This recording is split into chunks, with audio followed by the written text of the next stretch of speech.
Bonjour, je m'appelle Frédéric Aranzuecarrieta, je suis un auteur franco-espagnol.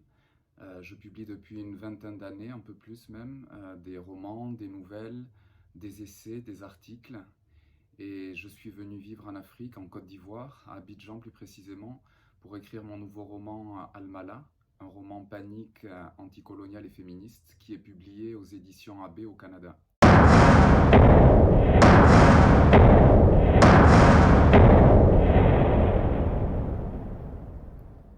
Je travaillais depuis 7 ans avec une maison d'édition française située à Bordeaux qui s'appelle les Éditions Moire.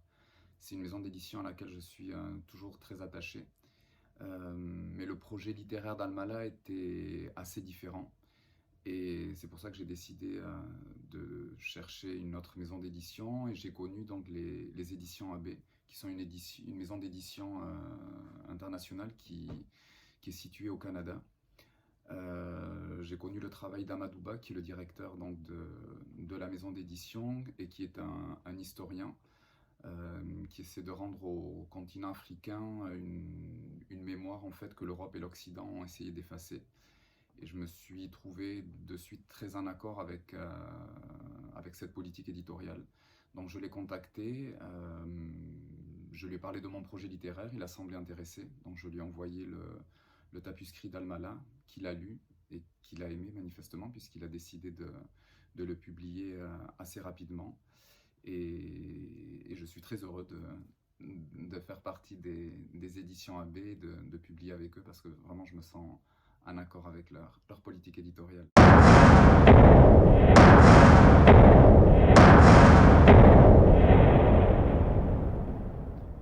Au niveau de mes personnages, j'ai toujours un peu le même processus en fait. On peut dire que mes personnages m'habitent bien avant que je commence à écrire leur histoire. Et il arrive un moment où la pression qu'ils exercent sur moi, ou l'oppression parfois, parce que ça peut être très fort, euh, est tellement intense que ça doit sortir tout simplement.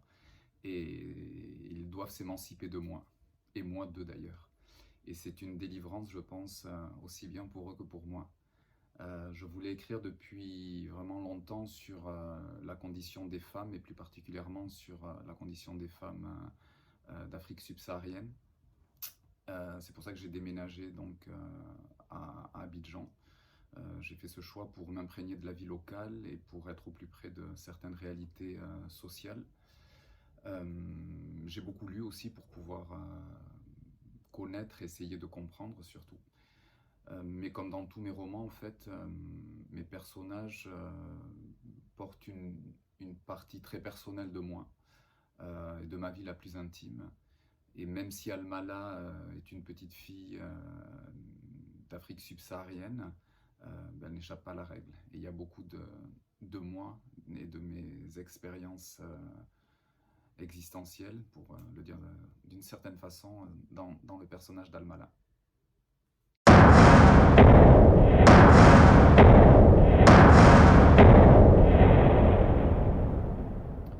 J'ai toujours eu un rapport assez particulier avec mes personnages, mais avec Almala, ça a été quand même assez différent.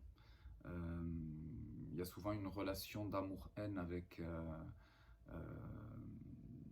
les personnages qui habitent mes romans précédents, et ça n'a pas du tout été le cas avec Almala.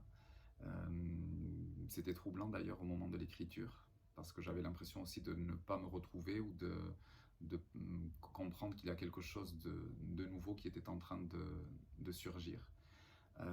Almala, en fait, c'est une petite fille que l'on va suivre dans le roman, de sa naissance jusqu'aux premières années de son adolescence. Et c'est vraiment un personnage pour qui j'ai beaucoup d'admiration et beaucoup d'amour en fait. Elle est originaire d'un petit village dans l'ouest du Bouranda, qui est un pays imaginaire.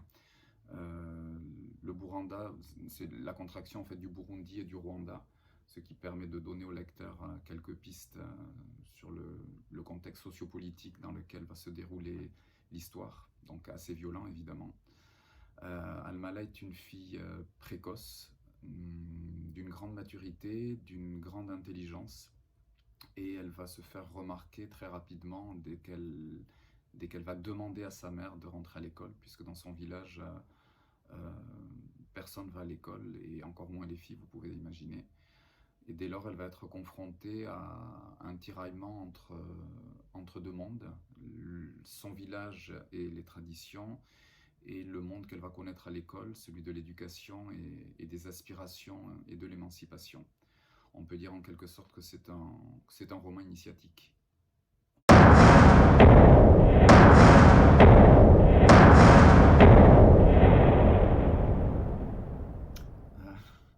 Quand j'écris, en fait, je ne me pose pas ce genre de questions. Je pense que l'écriture est un mode d'expression artistique qui est extrêmement libre, euh, à travers lequel on peut tout dire et on peut être n'importe qui. Euh, En revanche, je vous avoue que quand j'ai terminé la première version du roman, je me suis quand même posé cette question, en me disant de quel droit, toi, un homme européen et blanc va parler de la condition de femme noire et africaine. Et en fait, j'ai tranché en changeant l'incipit du roman, c'est-à-dire le tout début du roman, la première phrase. Euh, dans un village du Bouranda dont je ne veux pas me rappeler le nom, vivait il n'y a pas si longtemps une petite fille qui s'appelait Almala. Et c'est une référence directe à la toute première phrase de Don Quixote de la Mancha, Don Quichotte de la Manche, de Miguel de Cervantes, qui est le tout premier roman moderne de la littérature en fait. Et c'était une façon de me positionner en tant que auteur de culture européenne. Et donc du coup, ça me permettait pas de me dédouaner, mais en tout cas de prendre une certaine distance par rapport à mon propos et à mon projet littéraire. Mais de toute façon, voilà, c'est un droit que je me suis concédé, et je pense qu'en écriture, il ne faut pas demander sa place, il faut la prendre et ne pas la demander tout simplement.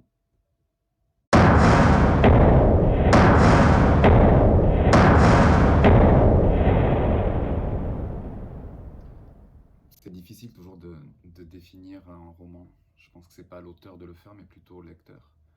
Mais je sais que c'est un roman panique, de par son esthétique littéraire. C'est-à-dire qu'il s'agit d'un texte qui n'a pas de limite ou qui ne se donne pas de limite dans ses propos, même si mon écriture a changé, évolué, parce que le projet littéraire était différent de mes précédents projets littéraires. Euh, pour vous donner une idée de ce qu'est le panique, le père du mouvement panique, Fernando Arrabal, dit que le panique dévore, transgresse, désobéit et viole, et que le panique avale la morale et le consensus. Donc ça donne une idée de, de mon projet, ou en tout cas de mon propos par rapport au roman d'Almala. Par conséquent, vu les thèmes que j'aborde, c'est un texte qui peut déranger par sa violence. Néanmoins, elle n'est jamais gratuite.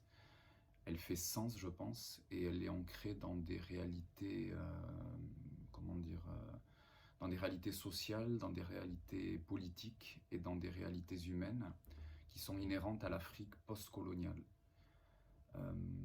Mais surtout, enfin, ce que j'aimerais qu'on retienne, c'est qu'Almala, c'est l'histoire d'une vie brisée, et d'une enfant qui a fait le choix de l'émancipation, même si sa vie lui échappe des mains, parce qu'il y a tout un entourage qui fait qu'elle n'en est pas maître. Et c'est aussi une réflexion sur la liberté, qui, je pense, n'existe pas. Et Almala est aussi une allégorie en fait du destin que subit en général le continent africain depuis le début de la colonisation. Et je dis depuis le début de la colonisation parce que je pense qu'elle n'est toujours pas terminée.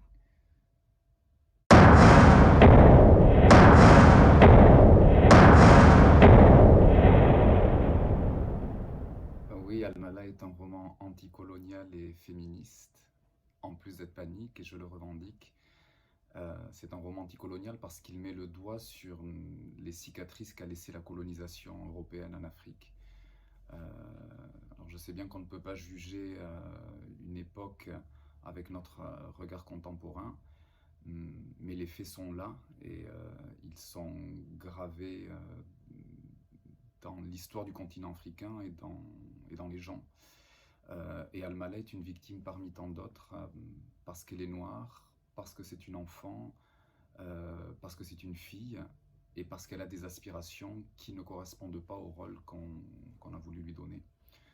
Il faut quand même rappeler que la colonisation est un système qui est basé sur la conquête, un système qui est basé sur l'exploitation, un système qui est basé sur le vol et sur le viol des territoires étrangers, mais aussi des corps, puisque les corps africains ont été volés, violés, exploités et conquis.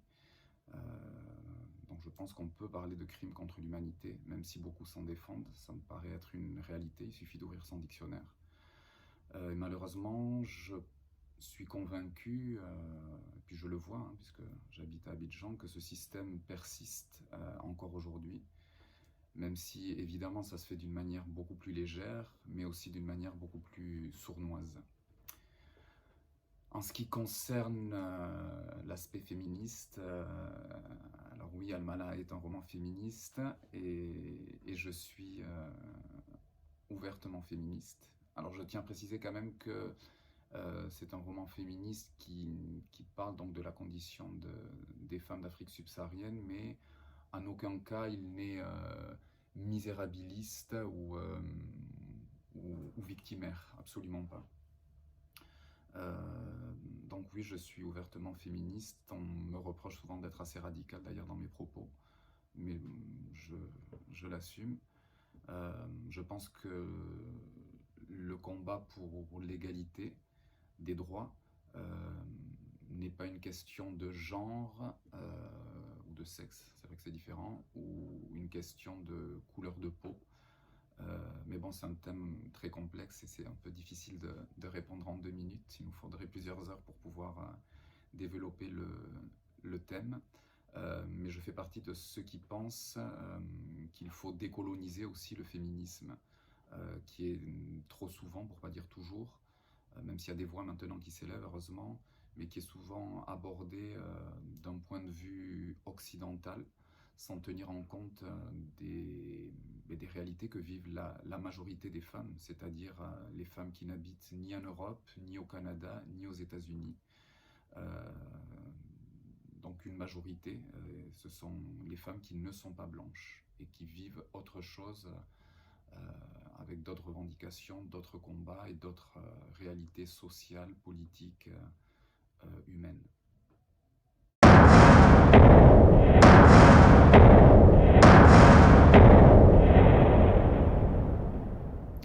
Oui, bien sûr, j'ai un dernier mot à dire. À partir du moment, de toute façon, où on fait le choix d'écrire et de publier, c'est pour être lu. Donc, j'ai envie de dire aux gens qu'ils lisent le livre, euh, qu'ils le commentent, qu'ils le critiquent. On peut se le procurer aussi bien en version brochée qu'en version e-book. Donc il y a plusieurs possibilités pour pouvoir le lire et surtout passez-le vous. Le but c'est d'être lu. Et voilà, je voudrais dire aussi aux gens qui nous regardent d'aller jeter un coup d'œil sur le travail vraiment formidable que font les éditions AB et Amadou Ba en particulier pour récupérer cette mémoire qu'on a essayé d'effacer du continent africain et c'est vraiment très très intéressant. Voilà, je vous remercie.